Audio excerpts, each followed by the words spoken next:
Hello friends, आप जुड़ गए हमारे YouTube channel A to Z JP fashion से और मैं उम्मीद करती हूँ आप जहाँ भी होंगे स्वस्थ होंगे, बहुत ही मजे से होंगे। मेरा ये वीडियो भी नवोदय विद्यालय से रिलेटेड है।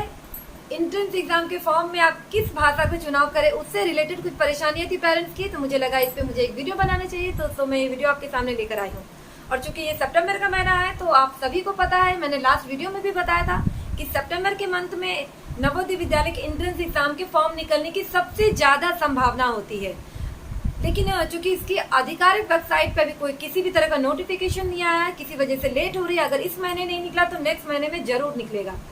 तो मैं इस बार वीडियो लेकर आई हूँ कि नवोदय विद्यालय का एंट्रेंस एग्जाम के समय जो आप फॉर्म भरते हैं, मतलब एंट्रेंस एग्जाम के लिए जो आप फॉर्म भरते हैं, उसमें फिल करना रहता है कि आपका बच्चा किस लैंग्वेज से एग्जाम देने वाला है। तो बहुत सारे पेरेंट्स की यही कंफ्यूजन है, क्योंकि उनके बच्चों का कैसा है, किसी के पेरेंट्स मतलब किसी के बच्चे की इंग्लिश में बहुत अच्छी पकड़ नहीं है, किसी बच्चे की हिंदी में बहुत अच्छी पकड़ नहीं है।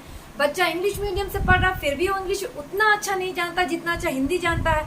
तो वो काफी कंफ्यूज रहते हैं कि अपने बच्चे के एग्जाम आखिर दिलवाएं तो किस मीडियम में दिलाना ज्यादा बेहतर रहता है।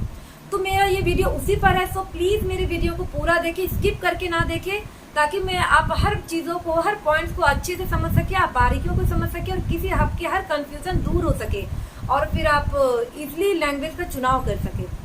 तो जैसा कि नवोदय विद्यालय का जो सिलेबस होता है उसमें 3 सब्जेक्ट का समावेश होता है। मैंने लास्ट वीडियो में भी बताया था। पहला रीजनिंग होता है, फिर मैथ होता है और एक लैंग्वेज होता है। रीजनिंग में इस टाइप के क्वेश्चन होते हैं, फिगर टाइप के होते हैं, जिसमें लैंग्वेज का कोई इफेक्ट नहीं पड़ता है।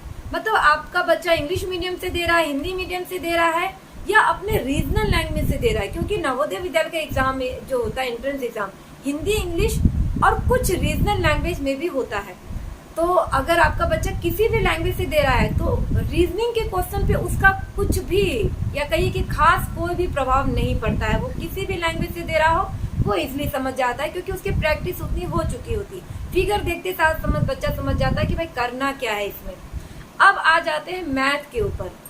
मैथ में ऐसा होता है कि जैसे आपका बच्चा का 5th का सिलेबस का बुक अगर आप उठा लेते हैं और उसमें देखते हैं, मान लीजिए एलसीएम का चैप्टर है, तो उसमें दिखा दिए, ऊपर में ही लिख दिया रहता है कि एलसीएम निकाले, और नीचे ए में रहता है कि ये नंबर्स के एलसीएम निकाले। फिर दूसरे में दिया रहता है 4, मतलब कुछ नंबर दे देते हैं और उसके क्लियर रहता है कि इसका एलसीएम ही निकालना है। या फिर एचसीएफ का चैप्टर निकाले तो उसमें दिखा रहेगा कि एचसीएफ निकाले और कुछ नंबर्स रहते हैं जिसका एचसीएफ निकालना रहता है। लेकिन नवोदय विद्यालय के एंट्रेंस एग्जाम में जो मैथ पूछा जाता है वहां ऐसा नहीं होता है। वो वर्ड प्रॉब्लम से रिलेटेड मैथ रहते हैं। मतलब एलसीएम में निकालना है तो वर्ड नहीं दे देगा और ना ही क्लियर लिख देगा कि एलसीएम निकालना, वो घुमा के पूछेगा। फॉर एग्जाम्पल मैं एक क्वेश्चन आपके सामने रखूंगी जिससे आपको बेहतर में समझ में आएगा। जैसे कि मान लीजिए कि कहेगा कि एक राम नाम का बच्चा, उसके पास 50 चॉकलेट है और उसके 3 दोस्त हैं। वो अपने तीनों दोस्तों में चॉकलेट कितना या किस तरह से बांटे कि उसके जो 3 दोस्त ए बी सी हैं, तो ए को सी से 4 चॉकलेट ज्यादा मिले और बी को ए से 10 चॉकलेट कम मिले। तो ये जो क्वेश्चन इस तरह से रहते हैं, इसको कहते हैं वर्ड प्रॉब्लम। इसमें क्लियर नहीं लिखा रहता कि भाई आपको इसके साथ प्लस करना है, माइनस करना है, वैसा क्लियर नहीं लिखा रहता है। तो इसीलिए बच्चों का जो है भाषा का चुनाव, लैंग्वेज का चुनाव बहुत इंपॉर्टेंट हो जाता है। और इसी तरह हम आ जाते हैं कि अब बात करेंगे ये लैंग्वेज की। तो अगर आपका बच्चा इंग्लिश का चुनाव करता है तो उसको कंप्रीहेंशन आएगा, और हिंदी का चुनाव करता है तो अपठित गद्यांश आएंगे। तो आपको अब समझना है कि आपका बच्चा किस लैंग्वेज में, मतलब कैसे समझना है कि आपका बच्चा इस लैंग्वेज में ज्यादा कंफर्टेबल है। क्योंकि कैसा है, अगर आप उत्तर भारत की तरफ चले जाए तो चूंकि उत्तर भारत में हिंदी ज्यादा बोली जाती है, खास करके बिहार, उत्तर प्रदेश, इन सब जगहों पे हिंदी का इस्तेमाल ज्यादा होता है। तो यहाँ अगर पेरेंट्स अपने बच्चों को इंग्लिश मीडियम स्कूल में भी पढ़ाते हैं तो भी वहाँ टीचर पढ़ाते समय तो इंग्लिश में बात करते हैं, लेकिन उसके अलावा बच्चे अपने सराउंडिंग में, अपने दोस्तों के साथ, अपने टीचर के साथ जब भी बात करते हैं तो वो हिंदी का इस्तेमाल करते हैं। इसलिए हिंदी, इंग्लिश वो सब्जेक्ट के तौर पे तो जानते हैं, लेकिन उनकी बहुत पकड़ नहीं होती है, क्योंकि नवोदय के जो मैथ होते हैं वो घुमा के होते हैं।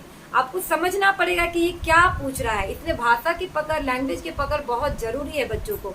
और अगर आप दक्षिण भारत में चले आते हैं, तो चूंकि मैं दक्षिण भारत में हूँ, मैं बिहार और झारखंड से, इसी वजह से मेरी हिंदी बहुत मतलब अच्छी है इंग्लिश के अकॉर्डिंग।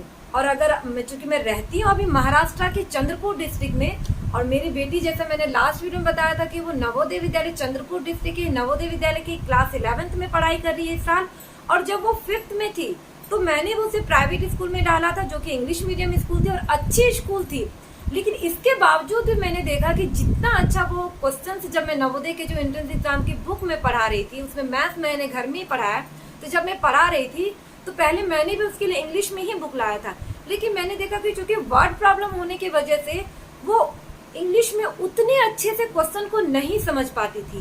कहने का मतलब कि क्वेश्चन का आंसर निकालना तो बात की बात है, लेकिन क्वेश्चन में क्या पूछा जा रहा है ये आपके बच्चे को अच्छे से समझ में आना चाहिए। तो वो उस चीज को अच्छे से नहीं समझ पाती थी क्योंकि क्वेश्चन घुमा के रहता था और उसके टेक्स्ट बुक में ऐसा घुमा कर नहीं रहता था, तो टेक्स्ट बुक का वो आसानी से कर लेती थी, लेकिन वहां उसको क्वेश्चन को समझने में ही दिक्कत हो रही थी। तो फिर मैंने वापस हिंदी में बुक को खरीदा, और जब हिंदी में बुक को खरीदा और मैंने बोला कि अब तुम क्वेश्चन पढ़ो और फिर मुझे डिफाइन करो कि आखिर ये क्वेश्चन में पूछ क्या रहा है, वो कहना क्या चाह रहा है। तब मेरी बच्ची जब क्वेश्चन को पढ़ी तो वो पढ़ के अच्छे से समझ गई और उसने बताया कि मम्मी इसमें ये पूछ रहा है। तो मुझे इजीली मतलब समझ में आ गया कि मुझे किस सब्जेक्ट का चुनाव करना चाहिए। और मैंने अपने बच्चे के इंग्लिश मीडियम में पढ़ी होने के बावजूद भी मैंने अपनी बेटी का एग्जाम के लिए हिंदी मीडियम का चुनाव किया और ये मेरा डिसीजन सबसे सही रहा। तो मैं ये नहीं कहूंगी कि आप भी हिंदी का चुनाव करें, लेकिन मैंने आपको पैटर्न बता दिया है कि आपको कैसे समझना है कि आपके बच्चे के लिए किस लैंग्वेज का चुनाव करना बेहतर है। आपको ये देखना है कि आपका बच्चा किसी भी, आपकी बच्ची या बच्चा किसी भी लैंग्वेज मीडियम के स्कूल में पढ़ रहा हो, लेकिन वो क्वेश्चन खास करके नवोदय विद्यालय के एंट्रेंस एग्जाम की जो क्वेश्चन है उसका जो लैंग्वेज का सब्जेक्ट है और मैथ का जो सब्जेक्ट है उसके क्वेश्चन किस लैंग्वेज में बेहतर समझ पा रहा है। आंसर तो आप जब उसको समझाएंगे तो वो निकाल ही लेगा या निकाल ही लेंगी, लेकिन क्वेश्चन को समझना वो बहुत ज्यादा इम्पोर्टेंट रखता है। और वहीं पर बच्चे मार खा जाते हैं, क्वेश्चन को जल्दी समझ नहीं पाते और उनका समय खत्म हो जाता है, समय को मैनेज नहीं कर पाते हैं। सो प्लीज आप इस चीज का ध्यान रखिए और अपने जैसे जो प्रक्रिया मैंने अपनी बेटी पे अपनाया है वो आप करके देखें, तो आपकी समस्या का समाधान बहुत इजीली हो जाएगा और आप क्लियर हो जाएंगे कि आपके बच्चे को इंग्लिश में ज्यादा कंफर्टेबल हो रहा है कि हिंदी में ज्यादा कंफर्टेबल है, और आप भाषा का इजीली चुनाव कर सकते हैं। मैं इस टॉपिक पे जितनी भी जानकारी मेरे पास थी मैंने आपको दे दी है। अगर आप नवोदय विद्यालय से रिलेटेड और भी किसी टॉपिक पे जानकारी चाहते हैं तो आप मुझे मैसेज बॉक्स में मैसेज कर सकते हैं। और आप अगर मेरे YouTube चैनल पे नए हैं तो प्लीज मेरे चैनल को सब्सक्राइब करें, लाइक करें और शेयर करें। इससे क्या है, हमें नए वीडियो बनाने में मोटिवेशन मिलता है और काफी उत्साह के साथ हम नए वीडियो लेकर आते हैं। तो आपको अगर नेक्स्ट वीडियो में किसी भी चीज की रिक्वायरमेंट है, आप चाहते हैं कि मैं इस टॉपिक पे वीडियो बनाऊं, सो आप कमेंट बॉक्स में लिखिए और जब भी मुझे समय मिलेगा मैं आपकी समस्या का जरूर समाधान करूंगी, उस टॉपिक पे जरूर वीडियो लेकर आऊंगी। मैं उम्मीद करती हूँ कि आप अपना ख्याल बहुत अच्छे से रखें, घर में रहे, स्वस्थ रहिए, अपने परिवार का ध्यान रखिए। धन्यवाद।